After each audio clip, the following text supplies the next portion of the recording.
அன்னதானம் பண்ணி அத்தனை ஏழை மக்களுக்கும் கொடுக்கணும். இதனால பசி பிணி வளராது, ஆன்மீகமும் செழிக்கும் அப்படின்னு அழகான பாதையை காண்பிச்சு கொடுத்தா. 1957 அக்டோபர் 23 முதல் ஜனவரி 20 வரை 2.5 வருஷம் சாயங்கால வேளையில சான்ஸ்கிரிட் காலேஜில் உபன்யாசம் பண்ணினது. பெரியவாளுடைய அங்கங்க பண்ணின உபன்யாசங்கள் எல்லாம் சேர்த்துதான் நமக்கு 7 வால்யூம் தெய்வத்தின் குரல் புஸ்தகமா கிடைச்சிருக்கு. காலடி முனிவர் வைத்த காலடி தொடர்ந்தாய் போற்றி, காலடி முனிவர் வைத்த காலடி தொடர்ந்தாய் போற்றி, ஆலய பணிகள் மிக்க அழகுற செய்தாய் போற்றி.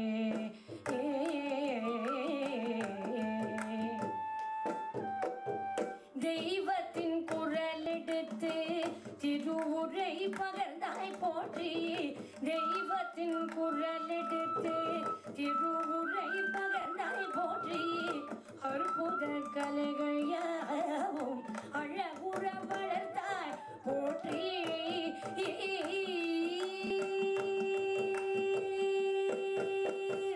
ஒரு பிடி அரிசி நாளும் உதவும் அருளைத்தை போற்றி, ஒரு பிடி அரிசி நாளும் உதவும் அருளைத்தை போற்றி, வரனுக்கு பணத்தை வாங்கும் வழக்கினை ஒழித்தாய் போற்றி.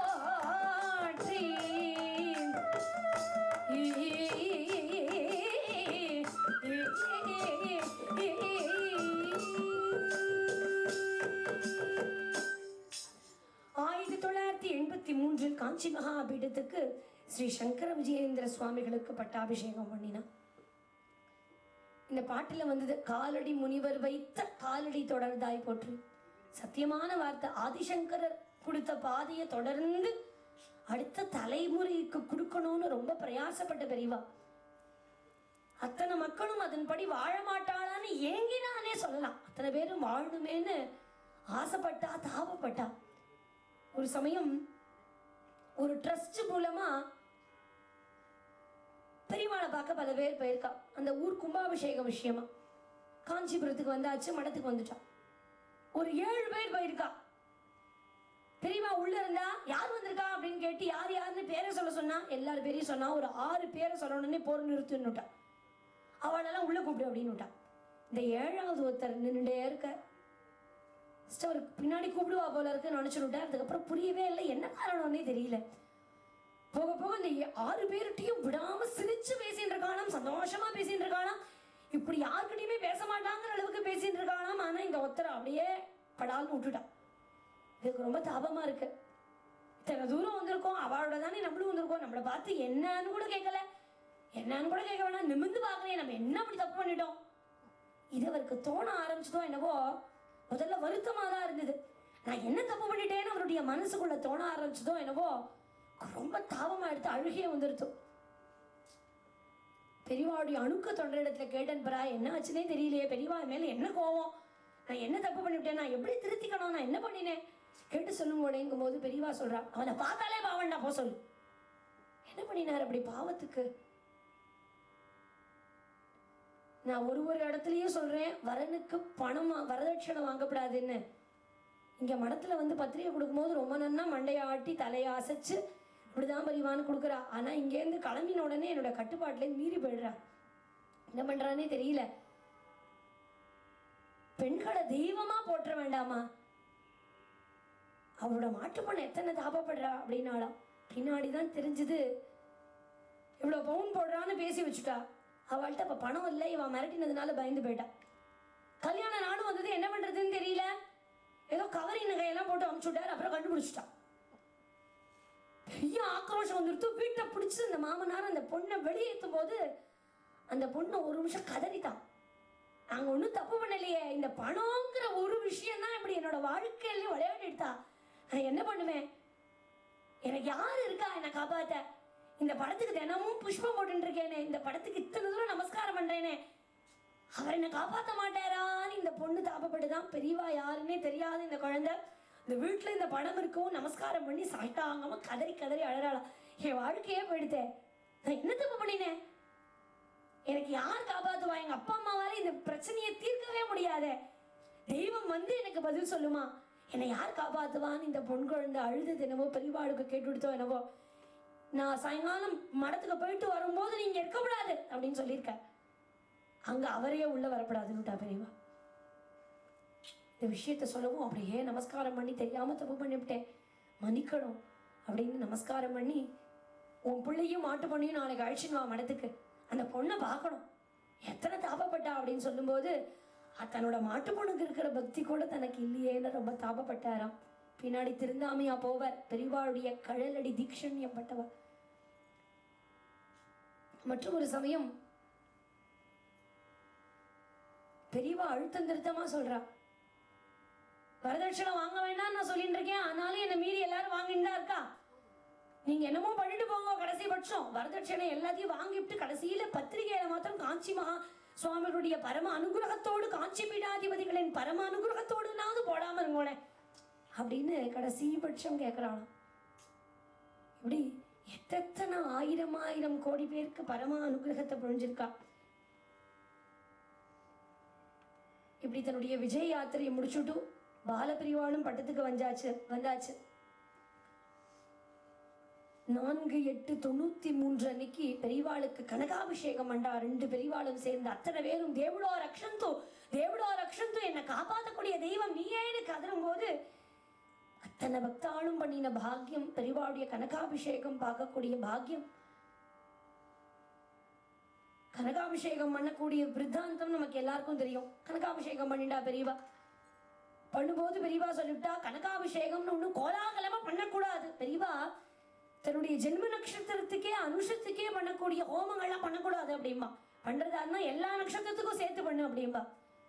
கடைசி பட்சம் ரொம்ப கிட்டி முட்டி பெரியவாளை ரொம்ப தகராறு பண்ணி நாங்கள் அனுஷ நட்சத்திரத்துக்கு பண்றோம் அப்படிங்கும் போது மடத்துல பெரியவா அழுத்தம் திருத்தமா சொன்னாலாம், பண்ணினா பெரியவா நல்லா இருக்கணும், நம்ம மனசு அஜ்ஞானம் எங்க போகும், நம்ம உலகத்துக்கே அனுகிரகம் பண்ண வந்தவா பெரியவா, ஆனா பெரியவா நன்னா இருக்கணும், பெரியவாளுக்கு வியாதி வரக்கூடாதுன்னு மனசு தாபப்படக்கூடிய பக்தா இந்த மனுஷன் ரொம்ப தாபப்படுறானாம். பெரியவா நீங்க நன்னா இருக்கணும்னு ஹோமம் பண்றோம். பெரியவா சிரிக்கிறா.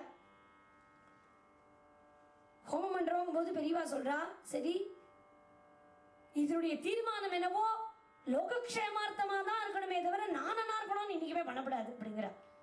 இப்படி ஒரு க்ஷணமும் உலக மக்களுக்காகவே வாழ்ந்த மகான் பெரியவா. என்ன பண்ணினாலும் அது ஆச்சரியமாவே இருக்கும், என்ன பண்ணினாலும் அது அழகாவே இருக்கும்.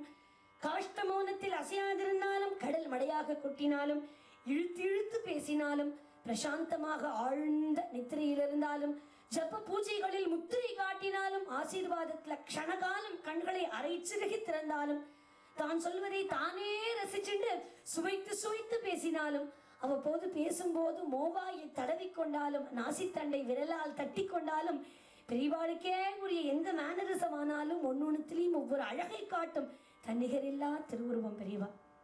பெரியவாளுக்கு பிறந்ததுல இருந்து தபஸ் தபஸ் தபஸ் தான். தபஸே ஒருத்தருக்கு ஸ்வரூபமா இருக்குமா, அவாதான் பெரியவா. பெரிய கூட்டமா இருந்தா யாருக்கானும் தாபமா இருந்ததுன்னா பெரியவா என்ன பார்க்க மாட்டாளா, ஒரு க்ஷணம் என்ன பார்க்க மாட்டாளான்னு தாபமா இருந்தா விஷயம் தெரிஞ்சவா சொல்லுவாளும், பெரியவா உன்னை பார்க்கணும்னு கவலைப்படாத, 500 பேர் 1000 பேரா இருந்தாலும் பெரியவா உன்னை பார்க்கறதுக்கு ஒரு சின்ன சிம்பிளான மெத்தட் கத்து கொடுக்குறேன்.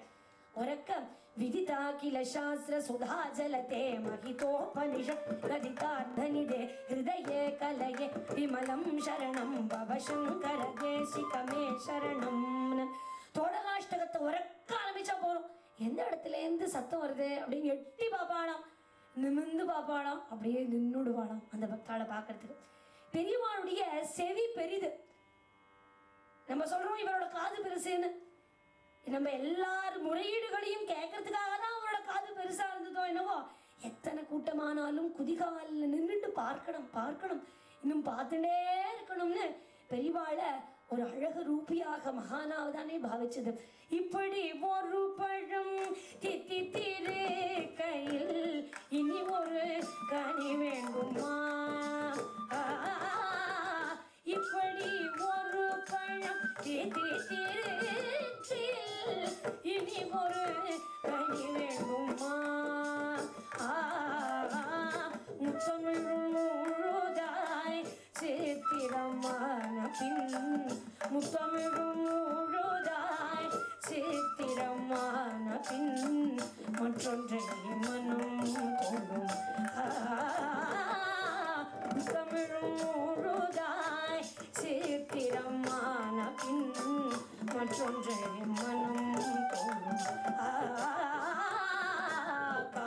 காமாட்சியே ஒரு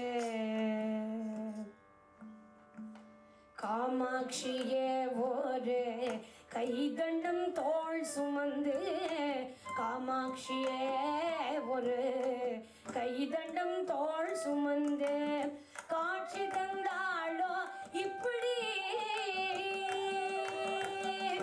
தேவாதி தேவர்களும் பூமாரி பொழிந்திங்க தேவாதி தேவர்களும் பூமாரி பொழிந்திங்க பல்லாண்டு பாடும் தருணம்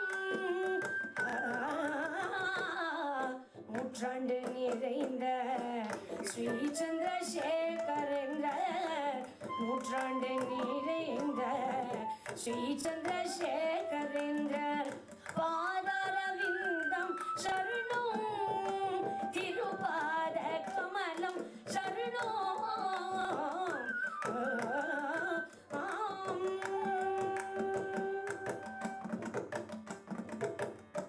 பெரியவாதனுடைய காலத்துல வலியுறுத்தி சொன்னது பிரார்த்தனை அவசியம் வேணும்பா. சத்சங்கம் ஒரு மனுஷனுக்கு நிச்சயமா வேணும். குலதெய்வத்துக்கு வருஷா வருஷம் பூஜை விடாம பண்ணணும். ஸ்ரார்த்தங்கள்னா ஸ்ரத்தையா பண்ணணும். பிதுர் சாபத்துக்கு ஆளாக கூடாது அப்படின்பா. பெரியவா அனுஷ்டானம் முடித்து நீரு பூசிய நிமல மேனியும் காவி உடையும் தண்டமுமா பிரதோஷ சமயத்துல பார்த்தா சாட்சாத் பரமேஸ்வரனை பார்க்கக்கூடிய பாவமே இருக்குமா. இப்படி எத்தனையோ கோடி பேர் பரமேஸ்வரனை பார்க்கணும் பார்க்கணும் பார்க்கணும்னு ஏங்கி ஓடி வந்த மகா பெரிவாளுடைய கருணா விலாசத்துக்கு ஆளானாலியா. இது எத்தனையோ விதமான சரித்திரங்கள் இருக்க. பெரிவாளுடைய எந்த விஷயத்தை எடுத்தினாலும் ஆச்சரியமா இருக்கும். கற்கண்டு போல இருக்கு, தேனை போல இருக்கு. மெட்ராஸ்ல ஒரு தம்பதிகள் இவர் சொல்லிட்டு இருக்காரு, இந்த கணவன் சொல்லிட்டு இருக்காரு, இந்த அப்பாவுக்கு வேற வேலை வெட்டியே இல்லை, இந்த புஸ்தகத்தெல்லாம் எப்படி ஏற கட்டுவேனே தெரியல, அப்பா பாட்டுக்கு எழுதி வச்சுட்டு போயிட்டா, இதெல்லாம் யார் காப்பாத்துறது, பணத்தை சேர்த்தாலோ இல்லையோ புஸ்தகத்தை மூட்டை மூட்டை மூட்டை மூட்டையா எழுதியிருக்கா, என்னத்தை காத்தாலேன்னு சாயங்காலம் வரைக்கும் என்னத்தை எழுதி என்னத்தை சாதிச்சா வாழ்க்கையில அப்படின்னு பேசிட்டு இருக்கேன். எனக்கு வர ஆத்திரத்துக்கு இது எல்லாத்தையும் தூக்கி கொண்டு போய் குப்பை தொட்டியில போட்ட போறேன் அப்படிங்கிறாராம் இந்த கணவன். இந்த மனைவி பார்த்தா இவர் பண்ணாலும் பண்ணிடுவாருன்னு ஒரு பயம். ஏதாவது ஒரு ஆன்மீக லைப்ரரிக்கு கொண்டு போய் கொடுத்துருவோன்னு பாக்குறா. அதுக்கு ஒரு காலம் வேணுமேனு பார்த்துட்டு இருக்கா. எப்ப போறது, எப்படி போறது, எங்க கொடுக்கறதுன்னு யோசிச்சுட்டு இருக்கா. அடுத்த நாள் அபிஷியலா காஞ்சிபுரம் போறாரு இந்த கணவர். எல்லாரும் பெரியவாளை பார்க்கணும்னு அபிஷியல் ட்ரிப்பை மாத்தி காஞ்சிபுரத்துக்கு போவா. வேற ஏதாவது யாருக்கான வேலை இருக்கும், இல்ல இல்ல அந்த வேலையை நானே பாக்குறேன்னு பல பேர் சந்தர்ப்பத்தை ஏற்படுத்திட்டு காஞ்சிபுரத்துக்கு போன பல பேருடைய சரித்திரங்களை பாக்குறோம். ஆனா அந்த மாதிரி எண்ணமே இவருக்கு கிடையாது. இவருக்கு காஞ்சிபுரம்னாலே என்னன்னு தெரியாது, மடம்னாலே என்னன்னு தெரியாது, மகாபரிவானா யாருன்னே தெரியாது. கேள்விப்பட்டிருக்காரு, ஆனா அவருக்கு ஒன்றும் இஷ்டம் இல்லை. ஆன்மீகம்னாலே கொஞ்சம் அவளுக்கு கொஞ்சம் அலர்ஜி. அந்த பக்கமா போறாரு, வேலை முடிஞ்சு போயிடுத்து. பஸ் இப்ப மாதிரி ஃப்ரீக்வெண்டா கிடையாது, இன்னும் 2 மணி நேரம் வெயிட் பண்ணணும். எங்க போய் உட்காந்துக்கிறது, எங்க போனாலும் துரத்தி விட்டுருவான். சரி மடம்னு ஒரு இடம் இருக்கு, அதுல எல்லாரும் போய் உட்காந்துக்கலாம், நம்மளும் போய் உட்காருவோம். போயிட்டா போனாலும் 500 பேர் நின்று இருக்கா. பெரியவாள்கிட்ட ஒரு ஆச்சரியமான விஷயம் என்னன்னா, ஒருத்தர் காதுல மாண்டூக உபனிஷத் வியாக்கியானம் கேட்டு இருப்பார், இன்னொருத்தர் பெரியவா எங்க காத்து மாமரம் காக்கவே இல்லை அப்படின்னு இவர் இந்த பக்கம் ஒரு கதையை சொல்லிட்டு இருப்பார். மாண்டூக உபனிஷத் வியாக்கியானத்தையும் விட மாட்டா, இந்த மாமர பிரச்சனையும் பெரியவா பார்த்து தீர்த்து வைப்பாள். நம்ம பக்தர் வந்திருக்காரு, இவருக்கு இன்ட்ரெஸ்டே கிடையாது. யாரா இருந்தா நமக்கு என்ன, அவர் யாரோ ஒருத்தர் இருந்துட்டு கூட அவர் பாட்டுக்கு மூலையில யாருக்கும் அனுகிரகம் பண்ணிட்டு கூட நமக்கு என்ன. இப்ப மூலையில உட்காந்துட்டேன். எல்லாரும் எவ்வளவு பேர் போயிருக்காளே, அந்த கூட்டத்துல தானும் போய் நிப்போமே, சரி முண்டி அடிச்சுன்னு போவேன்னா கடைசியா ஆளா போய் நிக்கலாமே. அந்த மாதிரி கெட்ட பழக்கமே கிடையாது. ஓரமா போய் நின்றுட்டேன். பெரியவாளான்னு பேசாம இருக்கலாம் போலியோ. 500 பேர் இருக்கா, இந்த 500 பேரை பாக்குறதுக்கே ரொம்ப நேரம் ஆட போறது. இந்த 500 பேரை விட்டுட்டா ஓரத்துல ஒருத்தர் உட்காந்துட்டு இருக்காரே, அவர் மேல ஒரு பார்வை விழுந்துருச்சு பெரியவாளுக்கு. அணுக்க தொண்டரை கூப்பிட்டா, அவர் போய் அழிச்சுன்னு வா. அவர் போன, பெரியவா உங்களை கூப்பிடுறேன். பெரியவா என்ன கூப்பிட்டுக்க மாட்டா. எனக்கு தான் அவரை தெரியவே தெரியாது, அவருக்கும் எனக்கு தெரியாது. நான் வந்தா தானே அவருக்கு தெரியும், அவருக்கு எனக்கு தெரியவே தெரியாது. சாரி, வேற யாரோ கூப்பிட்டுருக்கா, என்ன தப்பா நினைச்சுக்காதீங்க. இவர் அப்படியே என்ன நிம்மதியா உட்காந்துட்டேன். திருப்பி அவர் வரமாட்டேங்கிறார். கூப்பிட்டு வாடா அப்படின்னு திருப்பி போறேன். இல்ல பெரியவா உங்களை தான் கூப்பிடுறா. என்னையா சிலடாது வம்பா போச்சு, நம்ம ஏதோ நிம்மதியா ஹாயா வந்து மடத்துல உட்காந்துக்கலான்னு பார்த்தா இவர் பேசாம இல்லாம நம்மள வேற கூப்பிட்டு விடுறாருன்னு என்னன்னு புரியல. சரி கூப்பிடுறாருன்னு வந்தேன். வந்த உடனே இன்னும் விட்டு ரொம்ப கிட்டக்க போய் ஃப்ரெண்ட்ஷிப்லாம் வச்சுக்க வேண்டாம்னு இவராவே முடிவு பண்ணிட்டார். ஓரமாக போய் உட்காந்துன்னு விட்டார். பெரியவா இங்கே வா அப்படின்னு கூப்பிட்டுட்டான். எவ்வளவோ பேர் உட்கார கூப்பிட மாட்டானான்னு ஏங்கிட்டு இருக்கா. எங்கேயோ ஓரத்துல இவ சங்காத்தியமே வேண்டான்னு ஓரமா ஒதுங்கி போனவரை கூப்பிட்டு உட்காந்து வைக்கிறாள். சரி உட்காத்தி தான் வச்சாலே எங்கேயோ ஒருத்தரை கூப்பிட்டு இவர்கிட்ட பேசலாமோ, இவருக்கு தெரிஞ்ச விஷயங்கள், உங்களுக்கு எப்படி ஆன்மீகம் பிடிக்காம இருந்தது, என்ன பிரச்சனைன்னு இதை யாரும் கேட்கலாமோ. இவர் உட்காத்தி வச்சுனுட்டா, ஒரு பக்கத்துல உட்காத்தி வச்சுனுட்டாலும் இல்லையோ எல்லார்ட்டையும் வேத வியாக்கியானங்கள்லாம் பேசிட்டு இருக்கா. இவருக்கா ஒண்ணும் புரியல, தலையும் புரியல, வாழும் புரியல. இது என்னடா போச்சு, கிளம்பலாம் போல இருக்கே, தெரியாம வந்து உட்காண்டம் போல இருக்கேன்னு நெளிகிறார். இவர் நெளிஞ்ச சமயம் பெரியவா வேற டாபிக்க மாத்திரா. ஏண்டா ராமாயணம் படிச்சிருக்கியோ அப்படின்னு ஒருத்தர கேட்கிறா. படிச்சிருக்கேன் பெரியவா. எந்த ராமாயணத்தை படிச்சிருக்க? வால்மீகி ராமாயணம் படிச்சிருக்கேன் பெரியவா. நீ என்ன படிச்சிருக்க? நான் துளசிதாசோட ராமாயணம் படிச்சிருக்கேன், ராமச்சரித மானஸ் படிச்சிருக்கேன். நீ என்ன படிச்சிருக்க? அருணாச்சல கவிராவோட ராமநாடகம் படிச்சிருக்கேன், கம்பராமாயணம் எல்லாம் கேட்டிருக்கேன். எல்லாரும் ஒண்ணு சொல்லின்னு வரா. எல்லா சொல்லி கேட்டுட்டு பெரியவா சொல்றா, நீங்கள்லாம் எல்லாம் படிச்சிருக்கேன், எல்லாம் நல்லா இருக்குன்னு ரசிச்சிருக்கேன். ஆனா தோ இங்க ஒருத்தர் உட்கார்ந்து இருக்காரு, இவரோட அப்பா எழுதின தெலுங்கு ராமாயணத்தை படிச்சிருக்கேடோ அப்படின்னு கேட்கிறா. இவருக்கு தூக்கி வாரி போடுது. இந்த அப்பா நிறைய புக்கா எழுதியிருக்காருன்னு தெரியும். இதுல 2-3 புது இவருக்கு இருக்கு. தெலுங்கு ராமாயணம் படிச்சிருக்கேன்னு உடனே இவ அப்பா தெலுங்கு ராமாயணம் புஸ்தகம் போட்டதே இவருக்கு இப்பதான் தெரியும் முதல்ல. சரி எல்லாம் சரி, அவரோட அப்பா தெலுங்கு ராமாயணம் போட்ட விஷயம் தெரியும். அடுத்தது இன்னொரு பிரச்சனை, இவரோட அப்பா தான் வருன்னு இவருக்கு எப்படி தெரிஞ்சது அப்படின்னு இன்னும் பெரிய குழப்பம். இவர் பாட்டு பார்த்துட்டே இருக்காரு, இவருக்கு ஒன்றும் புரியல. கேட்டுட்டே இருக்கும்போது பெரியவா படிச்சிருக்கியோன்னு கேட்டுட்டு சொல்றானா, அந்த தெலுங்கு ராமாயணம் எத்தனை நல்லா இருக்கும் தெரியுமா, அனுபவிச்சு பார்த்தா தான் இருக்கும் அப்படின்னு அந்த வார்த்தையை ஒரு வார்த்தை தான் சொல்றானா. அதை பத்தி சொல்லிட்டு படாலி இந்த பக்தர் நெடுஞ்சுட்டு இருக்காரு ஒன்றும் புரியாம. அவரை பார்த்து திரும்பி கேட்கிறான், தயவு செஞ்சு அந்த குப்பை தொட்டியெல்லாம் போட்டுறாதே, என்கிட்ட கொண்டு வந்து நாளை கொடுத்துடுறியா? என்ன பண்றதுன்னே தெரியல. எங்கேயோ மெட்ராஸ்ல ஒரு மூலையில நான் குப்பை தொட்டியில போட போறேங்கிறது இந்த மகா வருஷத்துக்கு காதுல விழுந்துதா என்னவோ தெரியலையே, என்ன பேசுறதுன்னே புரியலையே. எப்பவுமே நாம ஒரு விஷயத்தை மதிக்கவே மாட்டோம்.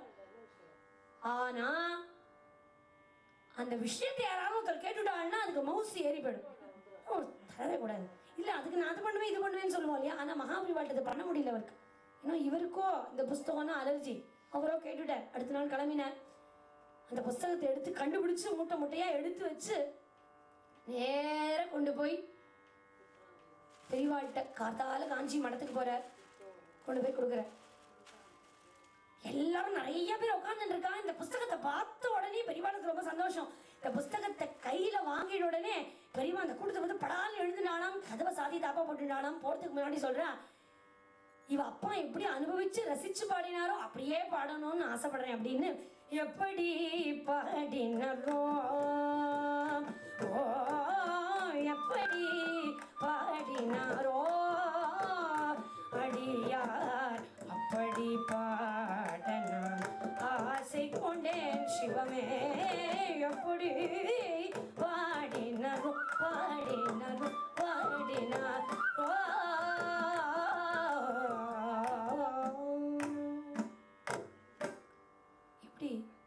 சுந்தர தெலுங்குல ஏகாந்தமா இந்த பக்தருடைய தந்தையார் எப்படி பாடினாரோ அதே போல பாடணும்னு ஆசைப்பட்டாராம்.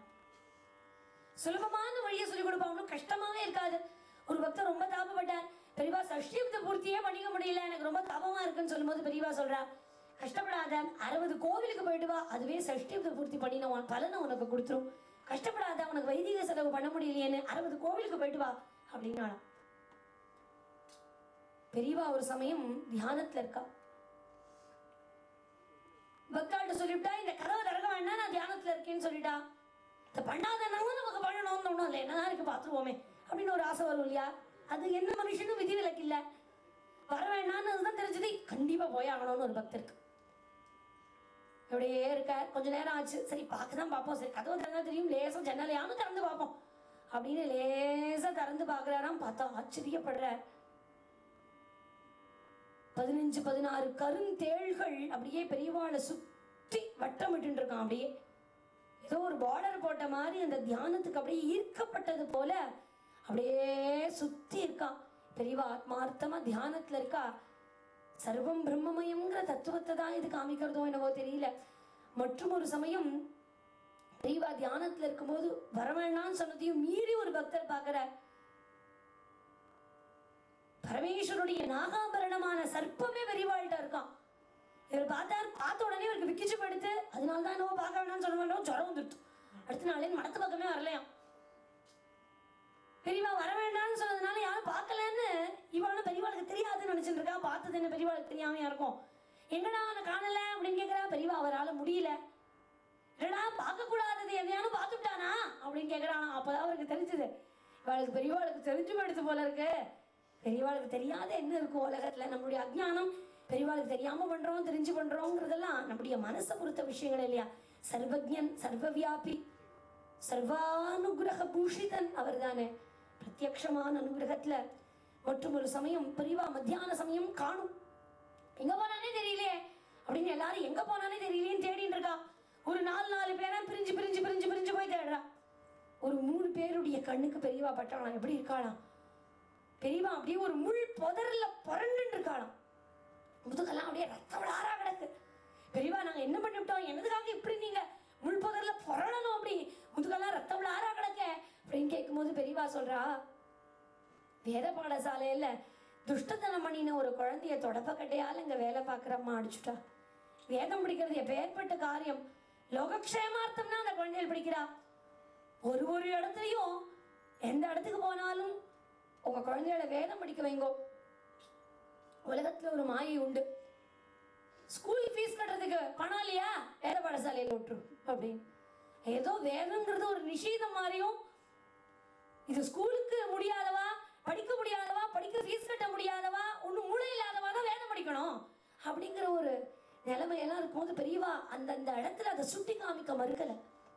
அந்தந்த இடத்துல அத்தனை பேர் இடத்துலையும் சொல்றா. போற இடத்துல எல்லாம் வீட்டுக்கு ஒரு குழந்தைய அனுப்ப வேதம் படிக்கிறதுக்கு, வீட்டுக்கு ஒரு குழந்தைய அனுப்பப்படாதா அப்படின்னு ஒரு ஒரு ஒரு ஒரு ஒரு ஒரு இடத்துலையும் சொல்லிட்டே வரா. அதை பார்த்து பல பேர் மனசு மாறி பணக்கார குழந்தைகளும் படிக்க முடிகிற குழந்தைகளும் படிச்ச குழந்தைகளும் கூட வேதத்துக்கு சேர்த்து வேதம் வம்சவிருத்தி ஆகணும், பரம்பரை பரம்பரையா வேதம் உத்தாரணமாகணும் அப்படிங்கிற ஆச்சரியமான வைபவத்தை உலகம் முழுக்க கொடுக்குறா. இப்படி முள் புதர்ல புரண்டு இருக்கான். அது பெரியவா சொல்றா, துஷ்டத்தனம் பண்ணினான்னு இந்த குழந்தைய தொடப்பக்கட்டையால இங்க வேலை பார்க்குற அம்மா அடிச்சுட்டா. வேதம் படிக்கிறது எப்பேற்பட்ட காரியம். நான் விடு விடா போய் குழந்தைய வேத பாடசாலைக்கு அனுப்புங்கன்னு சொல்லிட்டு இருக்கேன். இங்க அடிச்சு விட்டாளே. இந்த குழந்தைக்கு எந்த அளவு வலிச்சிருக்கும், எனக்கும் அதே அளவு வலிச்சாதான் எனக்கு திருப்தியா இருக்கும்னு நமக்காக, நம்மளுடைய பாவம் பண்ணினதுக்காக தான் அடிபட்ட மகான், தன்னுடைய முதுக ரத்த விளாரா ஆக்கின்ற மகான். குருவர தீஜோ शरण तुम्हारे, सद्गुरु दीजो शरण तुम्हारे, गुरुवर दीजो शरण तुम्हारे, शरण तुम्हारे। कांची नगरी कामपीठवासी, कांची नगरी कामपीठवासी, कांची नगरी कामपीठवासी, तुमगे हमारे सब कुछ स्वामी, तुमगे हमारे सब कुछ स्वामी, गुरुवर दीजो शरण तुम्हारे।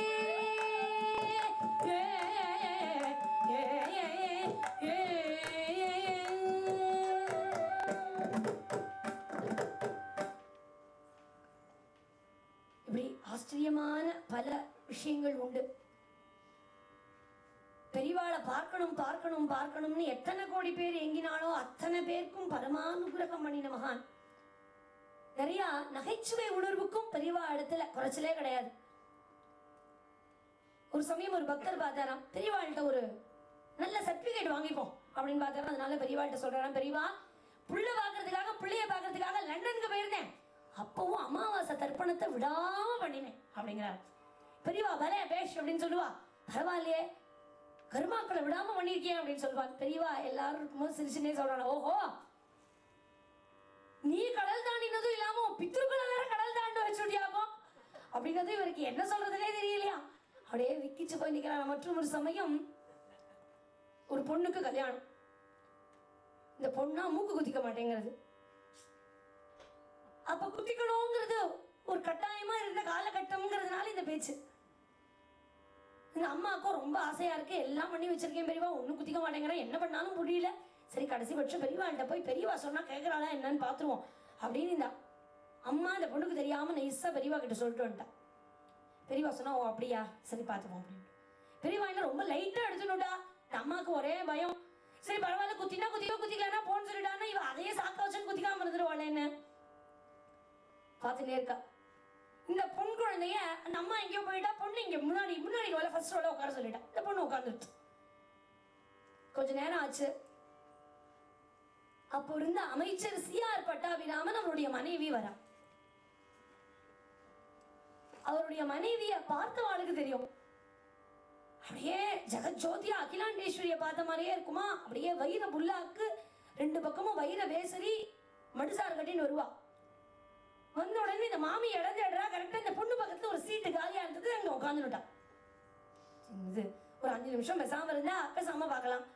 1.5 மணி நேரம் உட்காந்து வச்சு விட்டா என்னதான் பாக்குறது. பக்கத்துல மாமி என்ன புடவை கட்டின்னு இருக்கான்னு பாக்குறது, இந்த மாமி என்ன ட்ரெஸ் பண்ணிட்டு இருக்கான்னு பாக்குறது. இந்த பொண்ணு மாமியே பார்த்துருக்கு. எப்பப்பெல்லாம் இந்த பொண்ணு மாமியை பாக்குறாளோ அப்பெல்லாம் பெரியவா இந்த பொண்ணை பாக்குறா. இந்த பொண்ணு பார்த்துட்டு படம் அல்ல கீழே குடிஞ்சுடுத்து. நேரம் ஆச்சு, உத்தரவு வாங்கிக்கிற நேரம் வந்தது. கலவர நேரத்துக்கு பெரியவா நான் போயிட்டு வரேன்னு இந்த குழந்தை சொல்லவும் பெரியவா கேட்கிறா, அமைச்சர் மாமியை பார்த்துட்டு இருந்த போல இருக்கே அப்படிங்கிற. ஆமா, மாமி எப்படி இருந்தா? மகாலட்சுமி மாதிரி இருந்தா பெரியவா. அப்ப உனக்கு ஒரு வைர புல்லாக்க போட சொல்லிட்டு அவங்க அம்மா தான் கேட்கிறேன். இந்த பொண்ணுக்கு பயம் வந்துருச்சு. எங்கேயாலும் புல்லாக்க போட்டு விட்டு போறா, மூக்கே குத்திக்கிற பரவா பெரியவா, அதுவே தேவலாம். இது புல்லாக்குக்கு மூக்குத்தி தேவலாம் அப்படின்னு ஆயிடுதான். இப்படி இது எப்படிடா சரி பண்ண போறான், இந்த பொண்ணு எப்படிடா குத்திக்க போறதுன்னு பயந்த சமயத்துல பெரியவா அதை ரொம்ப நகைச்சுவையோட ரசிச்சு கொடுத்தாள். மற்றும் ஒரு சமயம் ஸ்ரீசைலம் பக்கத்துல இந்த ஊருக்கு போக வேண்டாம், அங்க புஷ்பம் கூட கிடைக்காது அப்படின்னு பல பேர் சொல்லிட்டு இருக்கா. பெரியவா அதையும் தாண்டி அந்த ஊர்ல தான் போய் தங்குவேன்னுட்டான். முக்கியமா சந்திரமௌலீஸ்வரர் பூஜை அடுத்த நாள் பண்ணினா அங்க வில்வமே கிடைக்காது பெரியவா, அங்க போய் என்னது பண்றது அப்படின்னதும் அதையும் தாண்டி அங்க போயிட்டான். முந்தின நாள் பெரியவா சொல்லியிருக்கா எங்கெங்க போய் எங்கெங்க என்னென்ன கிடைக்கிறதுன்னு பாத்துனுவா, வில்லம் எங்க இருக்குன்னு போய் பாத்துனுவா. ஒருத்தர் சொல்றாரு பெரியவா இந்த ஊர்ல வில்வமே கிடையாதான். இன்னொருத்தர் சொல்றாரு இந்த ஊர்ல இருக்கான், காட்டுக்குள்ள இருக்கான், அந்த காட்டுல மலைபாம்பும் இருக்கான், அதனால யாரும் போக மாட்டானாம். ஒருத்தர் ஒரு கதையா வந்து சொல்லிட்டு இருக்கான். இப்படி எல்லாம் போயிட்டு இருக்கு. பெரியவா ஆகட்டும், இதுக்கெல்லாம் பெரியவா பயந்து அடுத்த ஊருக்கா போறா. பெரியவா அங்கேயே செட்டில் ஆயிட்டா, நாளைக்கு பூஜை பண்ணிடலாம். இப்படியே இருக்கு. இவாளுக்கெல்லாம் பயமா இருக்கு, என்ன பண்ண போறான்னு தெரியலையே. அடுத்த நாள் காத்தால 8:30 மணிக்கு பூஜை ஆரம்பிக்கணும்னு 8:15 தான் எல்லாரும் பரபரன்னு தயாராரா. பெரியவா ஸ்நானம் பண்ண கிளம்பியாச்சு, யாரும் அந்த இடத்துல இல்ல. பெரியவா பூஜை பண்ண விறுவிறுன்னு வரா. வரும்போது பார்த்தா ஒரு தட்டு முழுக்க வில்வம். பெரியவா பாக்குறா, பேசல பூஜைக்கு முன்னாடி. யாரு அப்படின்னு கேட்கிறா. பெரியவா நாங்க இல்லன்னு ஒருத்தரா சொல்லிவிட்டா. பூஜை முடிச்சுட்டு வந்தோடனே பெரியவா கேட்கிறா யார் இது வில்வத்தை கொண்டு வந்து வச்சா கேளு அப்படிங்கிற. ஒருத்தரா நீ எடுத்தியா? என்ன சொல்லும் போய் பயப்படாதீ சொல்லும். சொல்ற நான் எங்கேயாவது கொண்டு வந்து வச்சேன்னா பெருமையா சொல்லிக்க மாட்டேனா? நான் இல்ல சுவாமி. சரி. அடுத்த நாள் இவ எல்லாரும் பிஸியா இருக்கா. அந்த நேரம் யாருமே காணாப்படுறா. படால்னு அந்த இடத்துல ஒரு வில்லு வருது. இதனால விளையாட்டா போச்சு. எங்கேருந்து வந்ததுன்னே தெரியலையே. இப்படி படால் ஏதோ பாயது, ஏதோ பெரியவாவுடைய லீலையா என்னதுன்னே தெரியலையே. பெரியவா சொன்னா இனிமே நம்ம ஏமாந்து போகக்கூடாது, யார் கொண்டு வரானா தெரிஞ்சுக்கணும். இந்த இடத்துல ஒரு ஆள் ஒளிஞ்சுக்கோங்க, யார் கொண்டு வரான்னு பார்த்துருவோம். அதே மாதிரி பெரியவாவுடைய அறிவுறுத்தலின்படி ஒருத்தரை உள்ள ஒளி வச்சுட்டா ஒரு தூண் பின்னாடி. 8:15 போச்சு, 8:20 போச்சு. 8:25க்கு படாலு குட்டியா ஒரு குழந்தை விடுவிடுன்னு ஓடி வருது. யாரும் பார்க்கலையான்னு செக் பண்ணிக்கிறது. கூட நிறைய தான் கொண்டு வந்து அப்படியே வில்வத்தை கொண்டு அதுல கொட்டுறது, ஓடி போயிடுறது. ஓடி போற நேரத்துக்கு படால தூண் பின்னாடி இருந்த பரிசாரர் பிடிச்சு விட்டார். குழந்தை நில்லு. இந்த குழந்தைய கதறி அழறது, ஏதோ தப்பு பண்ண மாதிரி. என்ன விட்டுடுங்க. குழந்தை நாங்க விடலாம், பெரியவா அவனை பிடிச்சுன்னு விட்டாளே, பெரியவாளே உன்னை பிடிச்சுன்னு விட்டாளே, நீ இரு அப்படின்னு சொல்லி பிடிச்சுன்னு வந்து வைக்கிறதுக்கும் பெரியவா அந்த பக்கம் வரத்துக்கும் பெரியவா இவன் தான். பெரியவா அப்படியான்னு ரொம்ப சந்தோஷம், கண்ணில் சந்தோஷம் இருக்கு, அந்த பெருமை தெரியுது. பூஜை முடிக்கிற வரைக்கும் இருக்க சொல்லுன்னு முடிச்சுட்டு இந்த பூஜை முடிச்ச உடனே இந்த குழந்தைய கூப்பிட்டு, நீ யாரு குழந்தை, உன் பேர் என்ன? என் பேர் சின்ன கேசவலு. நீ எங்கேருந்து வந்த? எங்கேருந்து? உனக்கு மாத்திரம் யாருக்குமே கிடைக்கலங்கிற வில்வம் உனக்கு மாத்திரம் எங்கேருந்து கிடைச்சது? இந்த குழந்தை அழுறது, என்னை விட்டுடுவோம், நான் போயிடுறேன், நான் யாரும் உன்னை எதுவும் மனப்பொருள் சொல்லுங்கவும் இந்த குழந்தை சொல்றது. உனக்கு அப்பா அம்மா யாருன்னு கேட்கவும் இந்த குழந்தை அழுதுண்டே சொல்றது, எனக்கு அப்பா இல்லை அம்மா இல்லை, நான் ஒரு அனாதை. மகாபரிவாங்கிற மகாபுருஷத்தினுடைய காலடியில வந்தவா யாரு அனாதை? நான் அனாதை அப்படின்னு இந்த குழந்தை கதறி அழதான். சரி, யாருக்குமே கிடைக்காத வில்வம் மாத்திரம் உனக்கு எப்படி கிடைச்சது? வில்வத்தை கொடுக்கணுங்கிற எண்ணம் உனக்கு எப்படி வந்தது?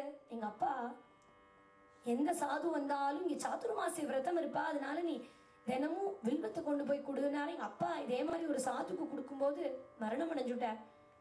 எங்க அப்பா எனக்கு சொல்லி கொடுத்தது ஒன்னே ஒண்ணுதான், படிப்பு இல்லை, அறிவில்லை, ஒன்றும் இல்லை. ஆனா மகான்கள் வரும்போது வில்வத்தை கொண்டு போய் கொடுடா, அதுவே உனக்கு மோட்சத்தை கொடுக்கும்னு சொன்னார் எங்க அப்பா. அவ அப்பா இன்னொரு விஷயம் சொல்லியிருக்க, விளம்பரம் இல்லாம கொடுன்னு சொல்லியிருக்க. அதனால இந்த குழந்தை யாரும் பார்க்கல, முடக்கு முடக்குன்னு பார்க்கறது போய் படால்னு வச்சுட்டு வந்துடுறது. பெரியவாளுக்கு ரொம்ப சந்தோஷம் இந்த வார்த்தையை கேட்டு. இந்த பச்சை குழந்தை, 8 வயசு குழந்தைக்கு இத்தனை ஒரு ஞானமா, ரொம்ப சந்தோஷப்பட்டா. இனிமே தினமும் நீ வரணும், உனக்கு தெரிஞ்ச ஸ்லோகத்தெல்லாம் சொல்லுங்கிற. அந்த குழந்தைக்கு 2 ஸ்லோகம் தான் தெரியும். இந்த 2 ஸ்லோகத்தை மாறி மாறி மாறி மாறி மாறி சந்திரமௌலீஸ்வரர் பூஜையில இந்த குழந்தை சின்ன கேசவலுக்கு தான் ப்ரிஃபரன்ஸ். இந்த குழந்தை தினமும் தினமும் தினமும் சொல்லிட்டு இருக்கு. தினமும் பெரியவா ஒரு நாள் கொஞ்சம் நேரம் லேட் ஆனாலும் சின்ன கேசவல எங்க அப்படின்னு கேட்பாங்க இந்த கேம்ப்ல. காலம் போச்சு, பெரியவா அந்த கேம்பை விட்டு கிளம்புற காலமும் வந்தது. சின்ன கேசவலு ரொம்ப பிடித்தமான ஒரு பக்தன் ஆயிட்டானோ என்னவோ. எல்லாரும் பெரியவாள்கிட்ட போய், பெரியவா எனக்கு அது வேணும், இது வேணும், இது வேணும், அது வேணும்னு கேட்பா.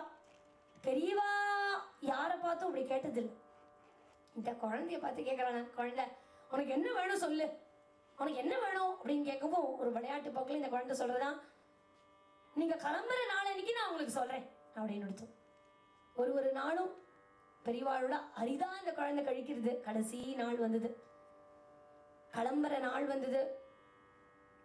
பெரியவாளோட மேனா கிளம்ப போறது, எல்லாரும் கிளம்புறா.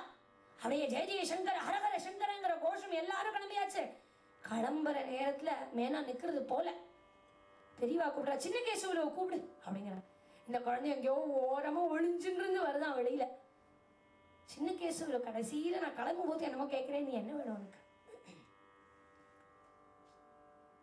7 புவனத்துல யாரிடத்துல கேட்டா கிடைக்குமோ என்னவோ, இந்த 8 வயசு குழந்தை பெரியவாளை பார்த்து கேட்கறது, பிறவாவரம் தாகாரும் பெம்மானே, பிறவாவரம் தாகாரும் பெம்மானே, பிறவாவரம்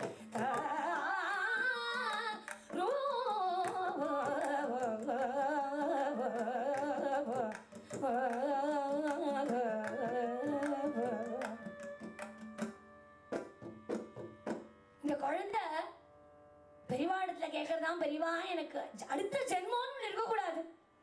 எப்படி ஒரு 8 வயசு குழந்தைக்கு இதை கேட்கணும்னு தோணுமா? 8 வயசு குழந்தை சாதாரணமா பேசும். இந்த குழந்தை கேட்டுதே, அவ அப்பா சொல்லி கொடுத்துருக்கா, மகான்களுக்கு வில்வ கைங்கரியம் பண்ணி முடிக்கும் போது என்ன வேணும்னு ஏதானு ஒரு மகான் ஒரு காலம் ஒன்ன கேட்டாருன்னா, அச்சு பிச்சுன்னு வேற எதுவும் கேட்காத, ஜென்ம ஜென்மாந்திர சுகிருத்தம் வேணும்னு கேளு, அடுத்த ஜென்மானே ஒன்று இருக்கக்கூடாதுன்னு கேளு. சரியான சந்தர்ப்பத்துக்கு இந்த குழந்தை காத்துன்னு இருந்தது போலும். கேட்ட உடனே பெரியவா அப்படியே ஆச்சரியப்பட்டு போறா. 8 வயசு குழந்தைக்குள்ள இத்தனை ஞானமா? ஆச்சரியப்பட்டு போயிட்டா. கிளம்பு அப்படின்னாச்சு. மேனா கிளம்பியாச்சு. கொஞ்சம் காலங்கள் தான் ஓடித்து. பெரியவா காஞ்சி மடத்துல இருக்கா.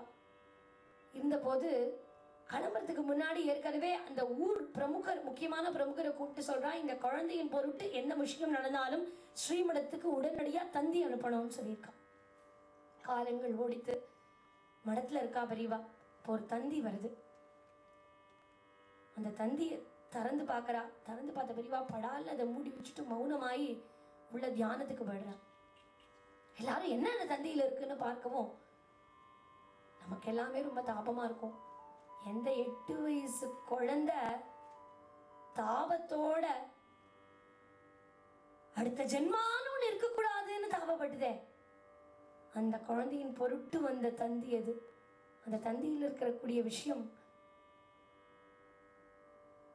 இந்த 8 வயசு குழந்தையான சின்ன கேசவலு வேற ஏதோ ஒரு சாது வந்தாருன்னு வில்வத்தை பறிக்கும் போது ஒரு பாம்பு தீண்டி மரணம் அடைஞ்சுட்டான் இந்த தந்தி. அப்படியே பார்த்தவாளுக்கெல்லாம் சின்ன கேசுவலோட எண்ணம் அப்படியே மனசார இருக்கு. பெரியவா தியானம் பண்ண ஆரம்பிச்சுட்டா. தியானம் பண்ணி ஒரு கூர்ச்சம் போட்டு கம்பா நதியில ஸ்நானம் பண்ணி அம்பாளை பார்க்கறா. கூர்ச்சம் போட்டு ஸ்நானம் பண்ணி அம்பாளை பார்க்கறா. கூர்ச்சம் போட்டு ஸ்நானம் பண்ணி அம்பாளை பார்க்கறா. இப்படி 7 தரம் கூர்ச்சம் போட்டு ஸ்நானம் பண்ணி அம்பாளை பார்க்கறாளாம். இந்த பாக்கியம் எத்தனை பேருக்கு கிடைக்கும்? இந்த குழந்தையினுடைய 7 ஜென்மாவை 7 கூர்ச்சம் போட்டு ஸ்நானம் பண்ணி அம்பாளை பார்த்து இந்த குழந்தை கேட்டதே என்னவோ கடைசியில பிரபாவரம் பிரபாவரம் தாருன்னு நம்ம கிட்ட கேட்டா கிடைக்குமா என்ன? பெரிய ஜென்ம ஜென்மாந்திர சுகிருதத்தினுடைய பயனா காஞ்சி மகாபரிவர்ங்கிற நடமாடும் தெய்வத்தினிடத்துல கடைசியில கேட்டது என்னவோ அந்த குழந்தைக்கு பலன் கிடைச்சுடுது. 7 கூர்ச்சம் போட்டு ஸ்நானம் பண்ணி அம்பாளை பார்த்து இந்த குழந்தையினுடைய கடைசி 7 பிறவிகளையும் மாய்த்து அருளி அந்த குழந்தைக்கு பரமானுகிரகம் பண்ணினாராம். மற்றும் ஒரு சமயம் பிறவி பெருங்கடலை நீந்தக்கூடிய பக்தாகபடி எத்தனையோ சுவாரஸ்யமான சரித்திரம் இருக்க தொடர்ந்து நடக்கும்.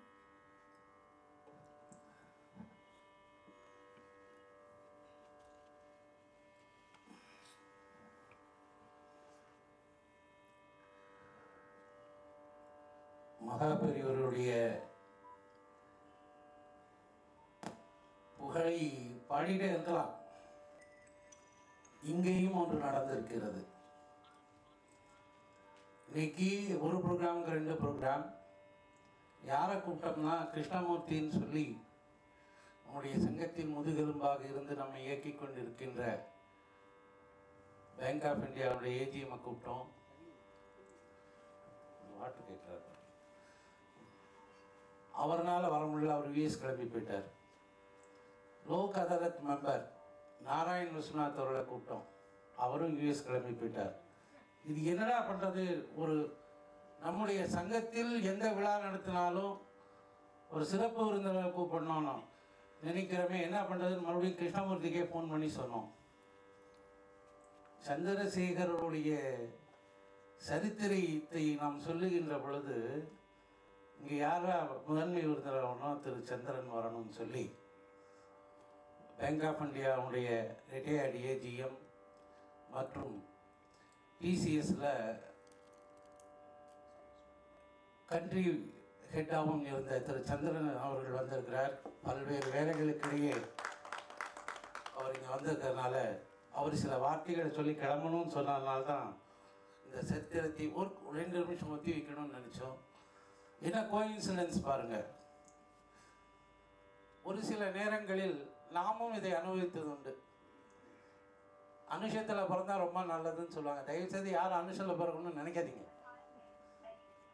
அவன் உலகத்துக்கெல்லாம் ராஜா. அவர் போட்டுட்டு இருந்த காஷாய வஸ்திரம். அனுஷத்தில் பிறந்து பாருங்க என்னத்தை போட்டுட்டு உட்கார்ந்துருக்கோம். அது அனுஷத்திற்கே உரிய ஒரு நிகழ்ச்சி. அது உலகத்திற்கு வழிகாட்டுவதற்காக ஆதிசங்கரர் போன்ற மகான்கள் நூற்றாண்டுக்கு ஒரு முறை வருவாங்க. தட்சிணாமூர்த்திக்கு அது மாதிரி உருவெடுத்து வந்ததனுடைய ஒரு கதை.